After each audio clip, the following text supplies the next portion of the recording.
Hello friend, मैं हूं अंकिता मिश्रा। हिंदी साहित्य यूट्यूब चैनल में आपका स्वागत है फ्रेंड। और आज हम देखने वाले हैं शुक्ल जी की किताब से वन लाइनर प्रश्नोत्तरी है फ्रेंड। तो अगर आपने पीछे की वीडियो नहीं देखी है शुक्ल जी की बुक से, पार्ट 1, 2, 3 सब डले हुए हैं। प्लेलिस्ट बनी हुई है फ्रेंड, वो अलग ही प्लेलिस्ट है, आप जाके देख सकते हैं। और ये क्लासें डेली दिन में 2 बार हो रही हैं। एक 10 बजे हो रही है फ्रेंड सुबह, और शाम को 4 बजे। तो आप दोनों समय जुड़िए फ्रेंड। और शाम को तो हमारी दृष्टि पुस्तक सीरीज चल रही है, आप जान ही रहे हैं, जिसमें सारे टॉपिक तो हमने कवर कर लिए हैं। अब 2 टॉपिक आगे के बचे हुए थे, जैसे आदिकाल और भक्तिकाल, 2 ही बचे थे फ्रेंड। और मैंने सभी को कंप्लीट कर दिया। आदिकाल हमारा कंप्लीट हो चुका है।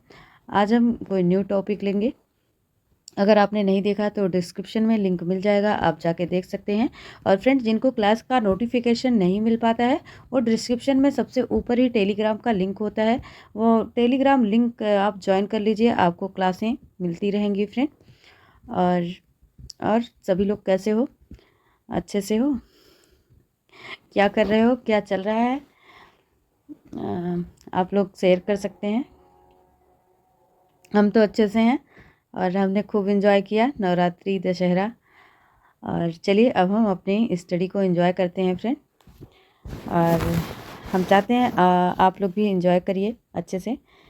अभी तक जो किया सो किया, अब बहुत अच्छे से हमें अपनी पढ़ाई पर ध्यान देना है फ्रेंड। हमारे एग्ज़ाम जल्दी आने वाले हैं, तो ज़्यादा बात ना करते हुए एक ही बात कहना चाहूँगी आप सबसे, आप लोग अच्छे से पढ़ाई करिए, खूब मेहनत कीजिए। और जो भी मित्र चैनल पर नए हैं, चैनल को सब्सक्राइब कर लीजिए। एक लाइक ज़रूर करते जाइए फ्रेंड, जाते जाते एक लाइक ज़रूर करते जाइएगा। और ये प्रश्नोत्तरी कैसी लगी, एक कमेंट भी। चलिए आज हम शुरू करते हैं अपना पहला प्रश्न। एक बार फिर से सभी का स्वागत है। 71वां नंबर प्रश्न है और ये स्टेटमेंट है, बहुत ही महत्वपूर्ण स्टेटमेंट है।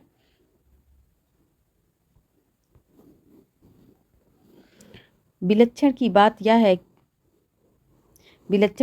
यह है कि आगे कट गया है ना, आगे नहीं दिया गया है। विलक्षण जहाँ पे शब्द आ जाए आपको चुपचाप लगा देना रामचंद्र शुक्ल। ये रामचंद्र शुक्ल का कथन है फ्रेंड।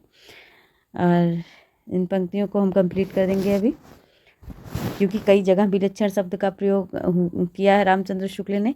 अब यहाँ पे किस टॉपिक पे बात कही गई है ये क्लियर नहीं है। आगे देखिए, नाट्यशास्त्र के रचयिता कौन है? नाट्यशास्त्र के रचयिता कौन है फ्रेंड? तो हम सभी जानते हैं भरत मुनि हैं। भरत मुनि है, माफ़ कीजिएगा, शुरुआत में ही मिस्टेक हो गया। आगे देखिए, खड़ी बोली में लिखा गया हिंदी का पहला नाटक कौन है? खड़ी बोली में लिखा गया हिंदी का पहला नाटक कौन है? तो राजा लक्ष्मण सिंह कृत शकुंतला है, 1861 का। ठीक है, शकुंतला का समय क्या है? 1861 ईस्वी। अगला प्रश्न है फ्रेंड, खड़ी बोली में लिखित हिंदी का दूसरा नाटक कौन सा है? खड़ी बोली में लिखित हिंदी का दूसरा नाटक कौन सा है? तो फ्रेंड, भारतेंदु कृत विद्या सुंदर दूसरा नाटक है, 1868 का है। अगर हिंदी का पहला नाटक पूछे खड़ी बोली में तो शकुंतला है, राजा लक्ष्मण सिंह का, 1861 का। खड़ी बोली में लिखित अगर हिंदी का दूसरा नाटक पूछ ले कौन सा है, तो भारतेंदु कृत विद्या सुंदर ही। ठीक है, अगले स्टेटमेंट पे आते हैं फ्रेंड। जयशंकर प्रसाद का प्रथम नाटक कौन सा है? जयशंकर प्रसाद का प्रथम नाटक कौन सा है? तो फ्रेंड सज्जन है। क्या है? सज्जन। और इसका समय है 1910 ईस्वी। आगे देखते हैं फ्रेंड, जयशंकर प्रसाद के प्रथम नाटक सज्जन का कथानक कहाँ से लिया गया है? जयशंकर प्रसाद के प्रथम नाटक सज्जन का कथानक कहाँ से लिया गया है फ्रेंड? तो फ्रेंड कहाँ से लिया गया है? महाभारत से लिया गया है। ठीक है,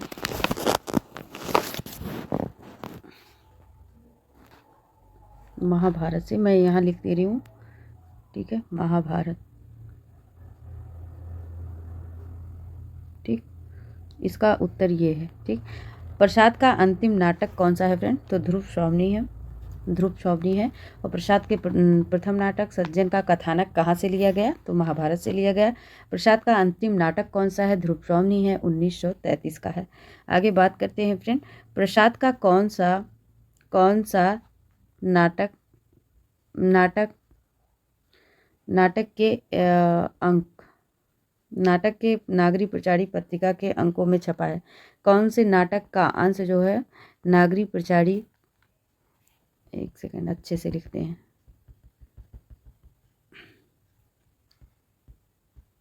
ठीक है। प्रसाद के कौन से नाटक का अंश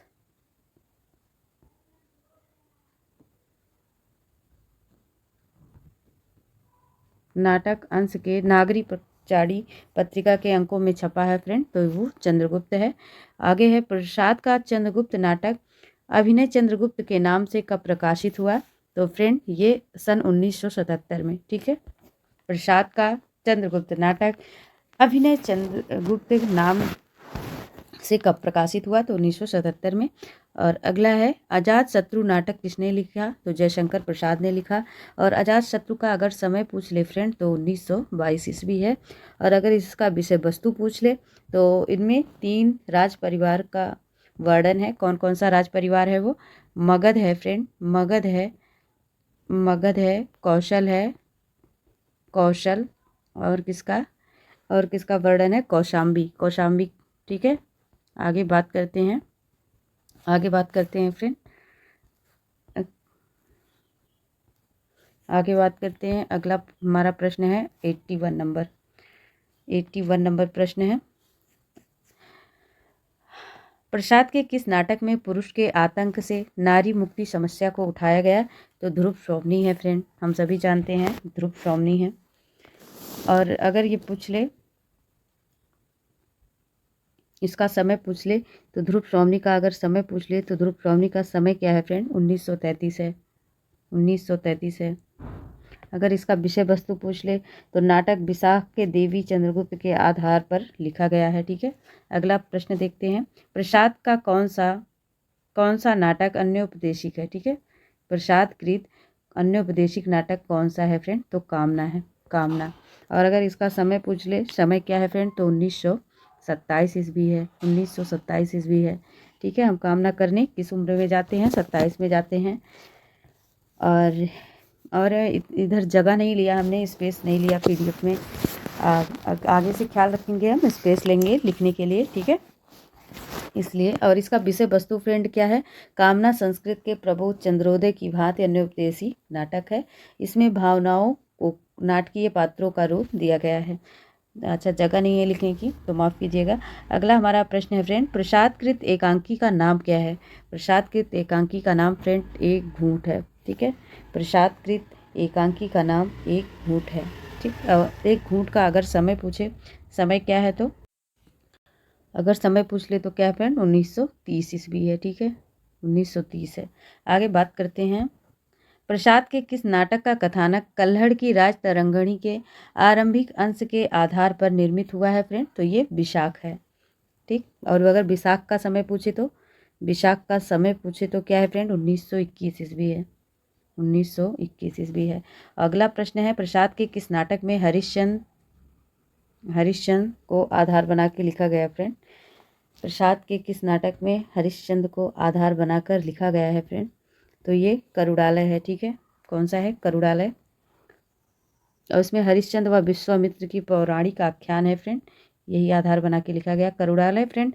इसका समय पूछे क्या है, तो इसका समय है 1913 ईस्वी, सॉरी, कहीं 12 भी मिलता है, कहीं 13 भी मिलता है, तो हम 12 लगाएंगे शुक्ल जी की किताब के अनुसार, ठीक है। आगे देखते हैं, अगला प्रश्न है हमारा, ठीक है फ्रेंड, प्रसाद का एक सेकेंड चला ही जा रहा है, रुकिए। प्रसाद का फ्रेंड कौन सा नाटक फ्रेंड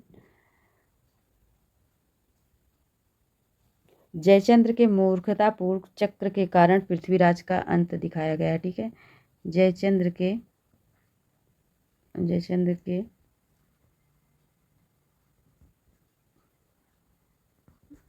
मूर्खतापूर्ण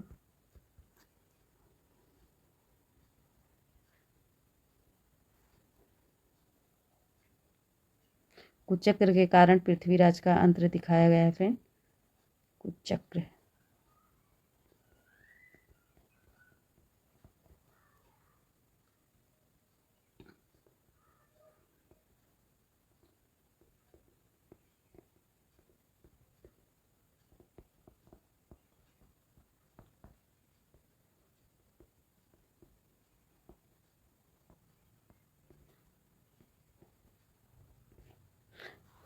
तो वो कौन सा नाटक है फ्रेंड इनका? प्रायश्चित है। अगर प्रायश्चित का समय पूछ ले, समय क्या है इसका, तो 1913 ईस्वी है। ठीक है, 12 में करुणालय, 1913 में प्रायश्चित। ठीक, तो थोड़ा लिखने में समस्या जरूर है। प्रसाद का कौन सा नाटक है फ्रेंड जिसमें जयचंद्र के मूर्खतापूर्ण कुचक्र के कारण पृथ्वीराज का अंत दिखाया गया है? तो वो प्रायश्चित है, 1913 का है। आगे बात करते हैं फ्रेंड, आगे बात करते हैं।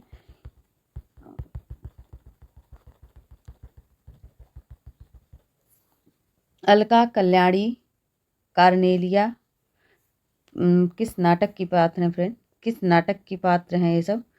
ठीक है, नाटक की पात्र हैं, तो ये चंद्रगुप्त नाटक की पात्र हैं। आगे देखते हैं प्रसाद का कौन सा नाटक फ्रेंड, कौन सा नाटक है? तो ध्रुव स्वामिनी है। और ध्रुव स्वामिनी में क्या हुआ, अभी हमने बताया भी था कि ध्रुव स्वामिनी नाटक विशाख के देवी चंद्रगुप्त के आधार पर लिखा गया है, तो ये ध्रुव स्वामिनी है। आगे देखते हैं, और ये ध्रुव स्वामिनी का समय फ्रेंड 1933 है। संगीत शाकुंतल नाटक किसका है फ्रेंड? प्रताप नारायण मिश्र का है। संगीत शाकुंतल नाटक किसका है? प्रताप नारायण मिश्र।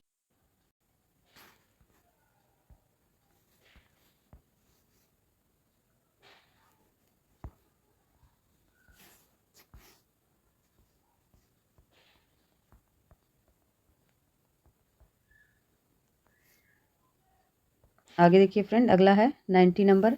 भारत दुर्दशा 1902 किसका नाटक है फ्रेंड? ये प्रताप नारायण मिश्र का है। जयशंकर प्रसाद का प्रथम नाटक सज्जन है, 1910 का है।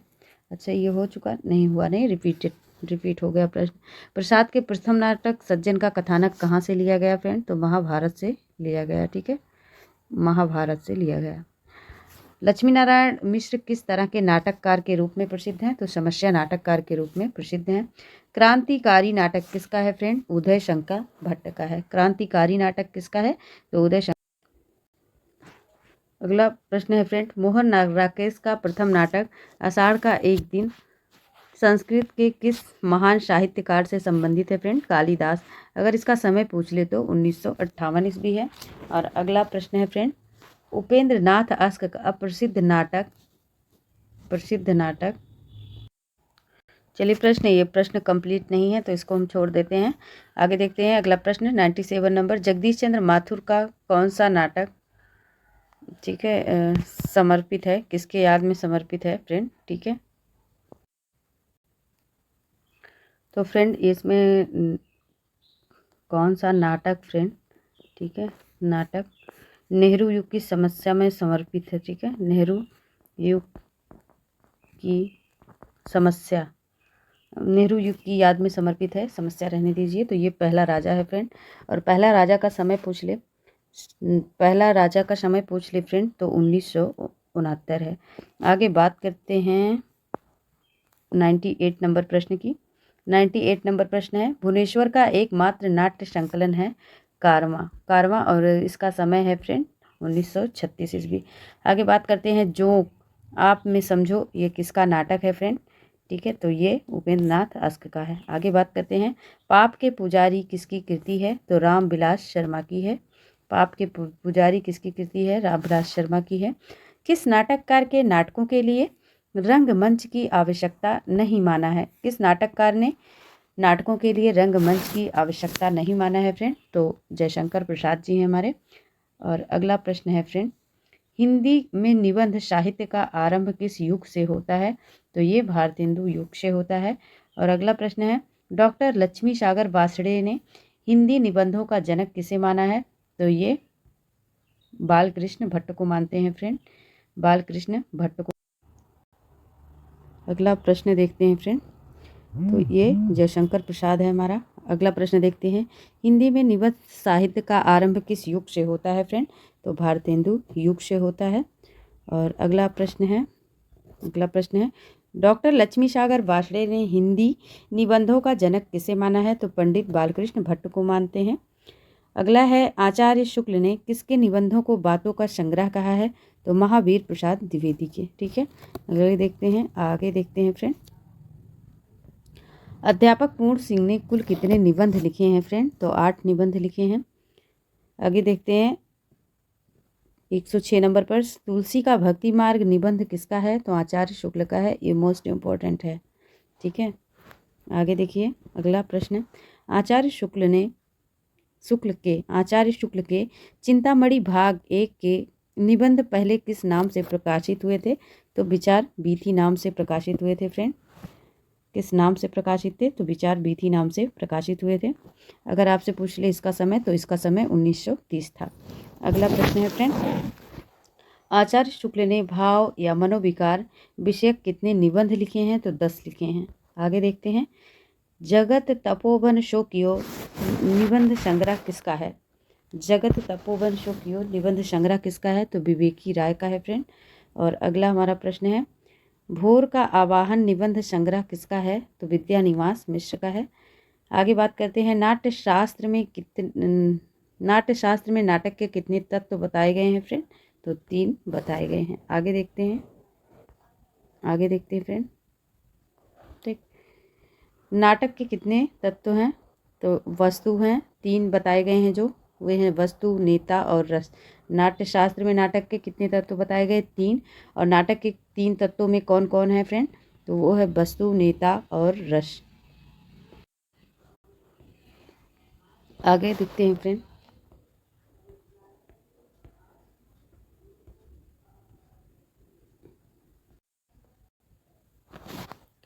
अगला प्रश्न है फ्रेंड, नाटक की कितनी अवस्थाएं मानी जाती हैं? तो 5 मानी जाती हैं।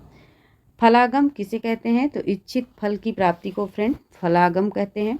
अर्थ प्रकृतियों की संख्या कितनी है? 5 हैं, जानते ही हैं कौन कौन सी होती हैं। आगे देखिए, नाटक और नायक कितने प्रकार के होते हैं फ्रेंड? तो ये 4 प्रकार के होते हैं। एकांकी किसे कहते हैं? जो 1 अंक का होता है। ये सारी चीज़ें आप जानते हैं। हिंदी का पहला नाटक कौन सा है? तो नहुस है। नहुस के रचनाकार कौन है फ्रेंड? कौन है? तो गोपाल चंद्र गिरधरदास, जो भारतेंदु के पिता हैं। अगला प्रश्न है,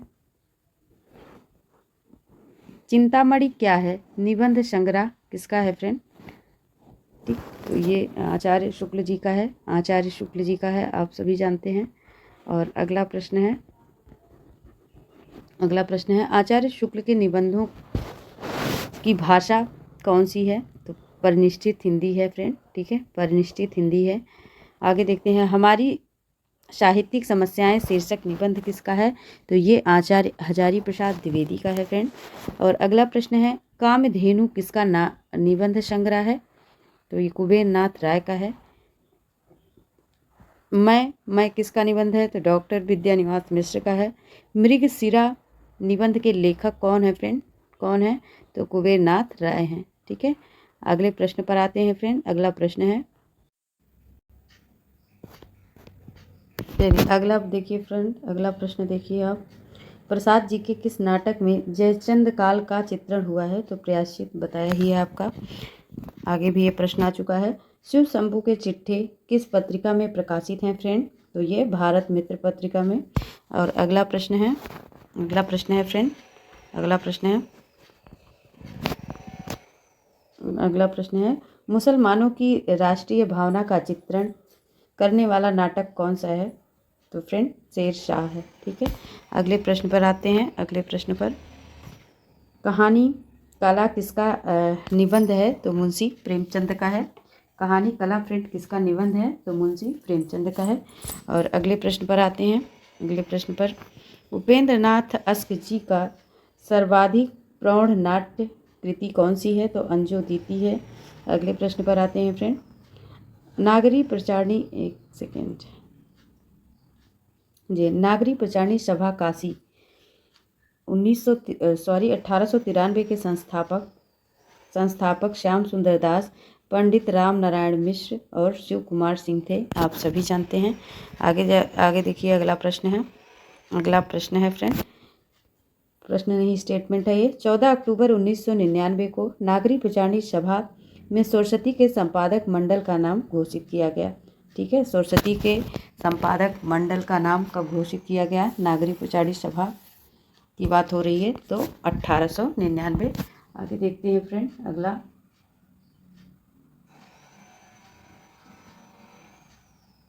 आगे देखते हैं फ्रेंड, अगले प्रश्न पर आते हैं।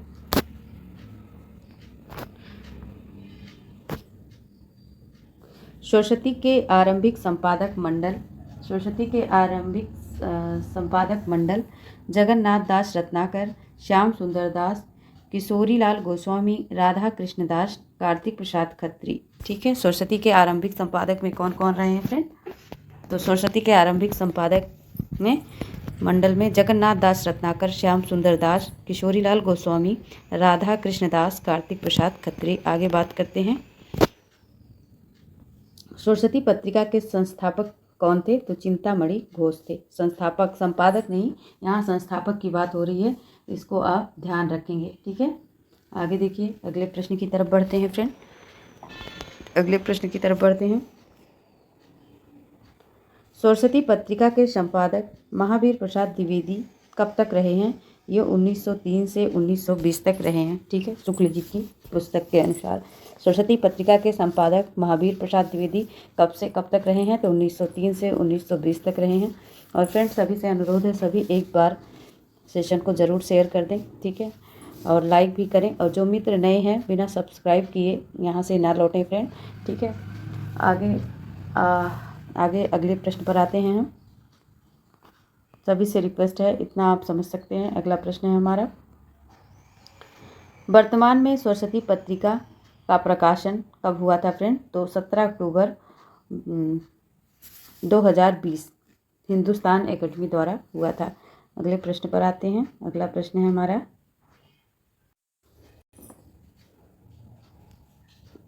चलिए फ्रेंड, ये प्रश्नों को हम देख चुके हैं। इन सब प्रश्नों को हम देख चुके हैं, पार्ट 1 में ही देख चुके हैं, फिर से आ गए हैं, ये रिपीटेड हैं। शिव सिंह सेंगर तथा ग्रियर्सन के इतिहास ग्रंथों को वृत्त संग्रह कहा है। किसने कहा है? आचार्य शुक्ल ने कहा है फ्रेंड। हिंदी साहित्य के इतिहास का इतिवृत्तात्मक और तुलनात्मक लेखन किस ग्रंथ में हुआ? तो मिश्र बंधु विनोद में हुआ। हिंदी के साहित्य के विकास क्रम का निर्धारण चारण काव्य, धार्मिक काव्य, प्रेम काव्य और दरबारी काव्य के रूप में किसने किया? तो ग्रियर्सन ने किया। अगले प्रश्न पर आते हैं फ्रेंड, अगले प्रश्न पर आते हैं। हिंदी साहित्य का इतिहास दर्शन रचित है। किसके द्वारा रचित है? दर्शन कौन करा रहे हैं? दर्शन हम अपनी आंखों से करते हैं, बस इतना समझ लीजिए। तो नलिन बिलोचन शर्मा। आगे बात करते हैं, हिंदी के विधेयवादी साहित्य के इतिहास आदमी प्रवर्तक शुक्ल जी नहीं बल्कि ग्रियर्सन है। यह कथन किसका है फ्रेंड? बहुत ही मोस्ट इंपॉर्टेंट है, ये नलिन बिलोचन शर्मा का है। ये कहते हैं हिंदी के विधेयवादी साहित्य के इतिहास के आदम प्रवर्तक शुक्ल जी नहीं बल्कि ग्रियर्सन। ठीक है, किसके अनुसार है? नलिन बिलोचन शर्मा के। आगे बात करते हैं फ्रेंड, आगे बात करते हैं। ग्रियर्सन ने हिंदी साहित्य के इतिहास लेखन में सर्वाधिक सहायता शिव सिंह सरोज से ली है। किससे ली है? शिव सिंह सरोज से ली है। अभी हमारी दृष्टि पुस्तक सीरीज चल ही रही है शुक्ल जी के अनुसार, तो ये इन सबको हम कवर करते आ ही रहे हैं। चलिए, ये 1 लाइनर हो गया, आपका रिवीजन अच्छे से हो रहा है। आगे देखिए, हिंदी साहित्य के इतिहास का प्रस्थान बिंदु शिव सिंह सरोज है। इस द्वारा द लेत्युर हिंदुस्तानी के प्रथम भाग में 738 कवि और लेखक। इनमें हिंदी कवियों की संख्या कितनी है फ्रेंड? तो 72 है। आगे बात करते हैं, हिंदी साहित्य के इतिहास के सर्वप्रथम लेखक गारशा ताशी हैं। हिंदी साहित्य के इतिहास के सर्वप्रथम लेखक कौन हैं? तो गारशा ताशी हैं। आगे देखते हैं, कालिदास हजारा रचित है कालिदास त्रिवेदी द्वारा। स्वयंभू 693 ईस्वी को हिंदी का प्रथम कवि माना है। किसने? डॉक्टर रामकुमार वर्मा ने। आगे, सरहपा को हिंदी के प्रथम कवि माना है। किसने? राहुल सांकृत्यायन व नगेंद्र ने। ठीक है, सरहपा को हिंदी का प्रथम कवि कौन मानते हैं? राहुल सांकृत्यायन और नगेंद्र दोनों ही मानते हैं। ठीक है, राहुल सांकृत्यायन को तो हम सभी जानते हैं, परंतु नगेंद्र भी मानते हैं, इसको आप दिमाग में बैठा लीजिएगा। अगला प्रश्न है, डॉक्टर नगेंद्र ने हिंदी साहित्य को बृहत इतिहास को कितने भागों में संकलित किया है? तो 10 भागों में। ठीक है, 10 भागों में। आगे देखिए, अगला प्रश्न है फ्रेंड,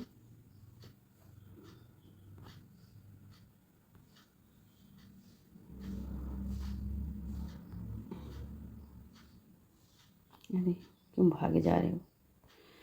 हिंदी साहित्य का आधुनिक इतिहास रचित है किसके द्वारा? आधुनिक इतिहास तो अज्ञेय के द्वारा।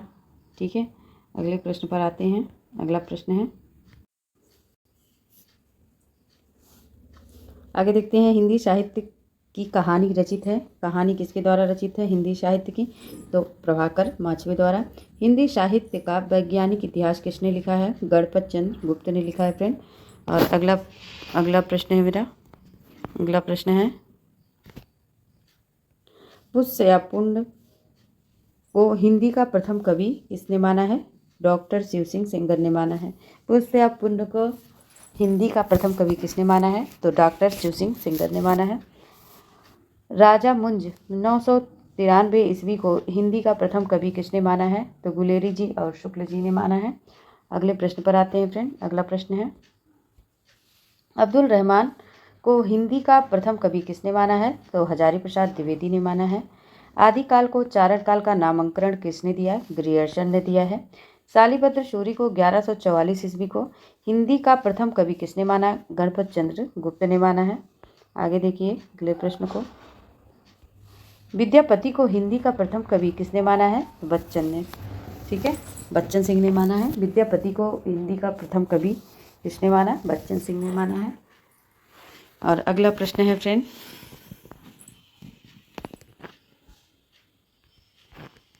बड़ा सा प्रश्न है, बहुत ही इम्पोर्टेंट है, बड़ा सा स्टेटमेंट है ये। वीर गाथा काल को आदिकाल का नामकरण करने का श्रेय आचार्य हजारी प्रसाद द्विवेदी को जाता है।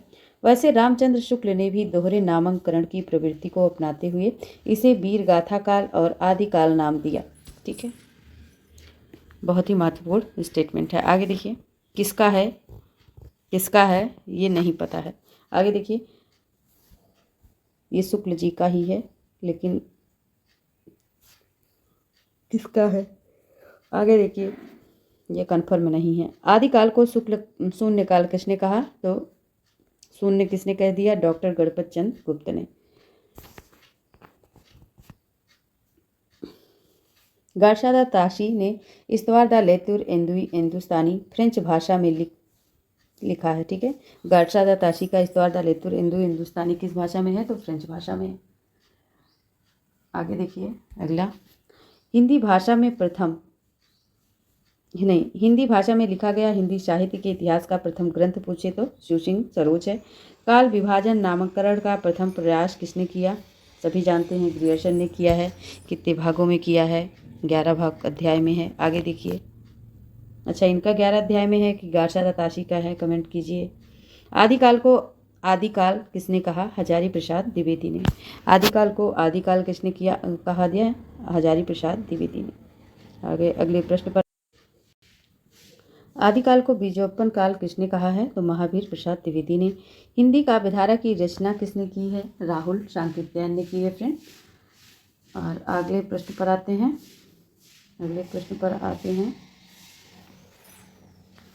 विश्वनाथ प्रसाद द्वारा रचित, अच्छा कट गया, रुकिए भाई, पूरा दिखेगा आपको, ये रहा। ठीक, ये देखिए, विश्वनाथ प्रसाद द्वारा रचित ग्रंथ हिंदी साहित्य का इतिहास अतीत के कितने भाग हैं? तो 2 भाग हैं। आदिकाल को अंधकार काल किसने कहा है? डॉक्टर कमल कुल श्रेष्ठ ने। जो श्रेष्ठ होगा वही तो जान पाएगा अंधकार काल है कि उजाला काल है।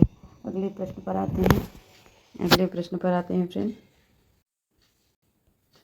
आदिकाल का नामकरण सिद्ध सामंत काल किसने कहा? राहुल सांकृत्यायन ने। आदिकाल को वीर गाथा काल की संज्ञा किसने दी? तो विश्वनाथ प्रसाद मिश्र ने दी है। मिश्र बंधु विनोद इतिहास खंड के कितने भाग किए हैं? तो 4। ठीक है, 3 भाग 13 में है, बाकी चौथा भाग 1934 में है। आगे देखते हैं अगला प्रश्न, चंद बरदाई को छप्पे का राजा कहा गया है। देवसेन द्वारा रचित सावकाकार की रचना का समय फ्रेंड 933 माना गया है। और इसमें 250 दोहे गृहस्थ धर्म का वर्णन भी है। अगले प्रश्न पर आते हैं फ्रेंड।